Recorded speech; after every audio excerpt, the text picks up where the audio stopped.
Les rêves d'Alaam. Il fait à peine jour, c'est déjà l'hiver. Dans une petite chambre au papier fleuri malgré la saison, les fleurs peintes ne se fanent pas, Rikiki se réveille. Il s'assied sur son lit, se frotte l'œil droit du poing gauche, bien que ce soit assez difficile, et l'œil gauche du poing droit, en se croisant les poignets. Il bâille, Aou, Aou, A. Cela lui ayant fait beaucoup de bien, il se sent réveillé complètement, repousse son couvre-pied piqué jaune, puis ses draps et ses couvertures, et, tout debout sur son lit, se met à exécuter un petit pas en sifflant un air nègre et en imitant à la perfection le son du gramophone, car sa maman, qui voudrait dormir et qui habite la chambre voisine, lui a défendu de mettre le gratiphone en marche dès l'aurore. Rikiki se venge de cette interdiction en imitant le gratiphone, à s'y méprendre. Rikiki n'a pas encore tout à fait l'âge de raison. Ça se voit, il a une bonne figure ronde, un peu jaune-rose, comme abricot, les yeux brillants de malice, le nez en l'air, les cheveux noirs ondés et bouclés bien luisants. Rikiki ne sait pas l'heure, mais il sait qu'il est réveillé et qu'il a faim.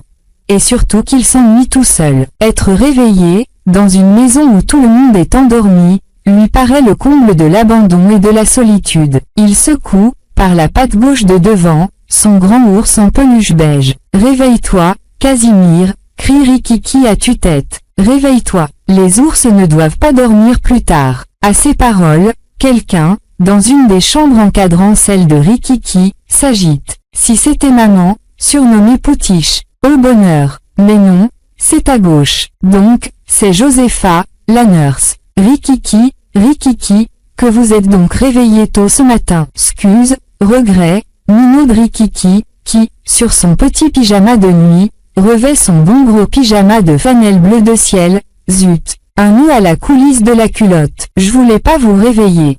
Je parlais à Casimir. Il est affamé. Moi aussi, je vais vous porter votre déjeuner. Gémit Josepha. Un peu de patience. Rikiki. Et cette fois, c'est la voix toute petite de maman. Rikiki bondit, un pied nu, l'autre à demi enfoncé dans une chaussure rouge. Bonjour, Poutiche. Bonjour, Poutiche. Pas de bruit, hein?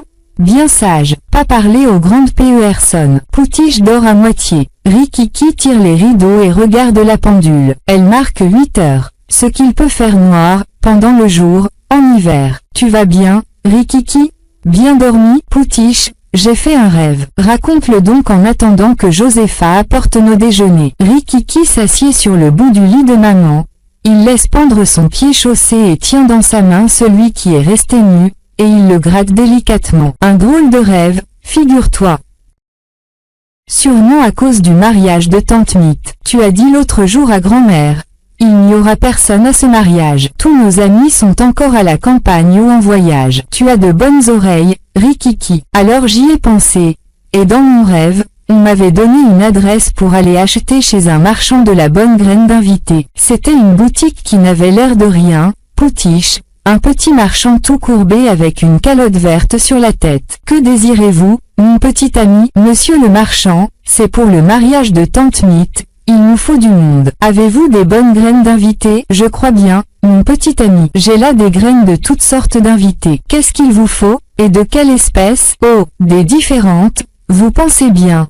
Des hommes, des femmes, des petits garçons, des jeunes filles, des demoiselles et des garçons d'honneur. C'est tout ce qu'il vous faut? Attendez donc. Je veux des vieilles dames très bien et tout habillées.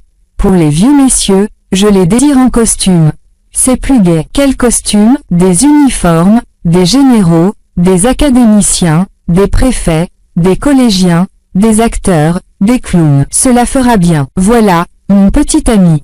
Voilà, voilà. Bien, monsieur. Et les invités, vont-ils bien pousser malgré la saison? Faut-il les arroser beaucoup et les couvrir avec de la paille quand ils mettront le nez dehors? Rien à faire, mon petit ami. Ça pousse tout seul et très vite avec robe, chapeau haut de forme, canne et le reste. Au revoir, monsieur. Et c'est tout, Rikiki? Interroge Poutiche très intéressé. Rikiki frotte vigoureusement son talon et répond. Ce n'est pas tout. Me voilà transporté chez bonne maman, au château gris. On me donne un grand champ tout labouré. Je sème mes graines comme du blé. 2 minutes après, Les invités poussaient déjà. Ils sortaient d'abord leur tête. Les vieilles dames avaient des chapeaux neufs à la vieille mode et les messieurs bien élevés étaient chauves. Mais, avant de voir leurs mains et leurs bras, on voyait sortir de terre leurs chapeaux luisants au bout de leur canne. Et tout ça parlait et jabotait avant que la bouche soit à l'air. Ça chuchotait sous terre quand on ne voyait que le crâne sortir.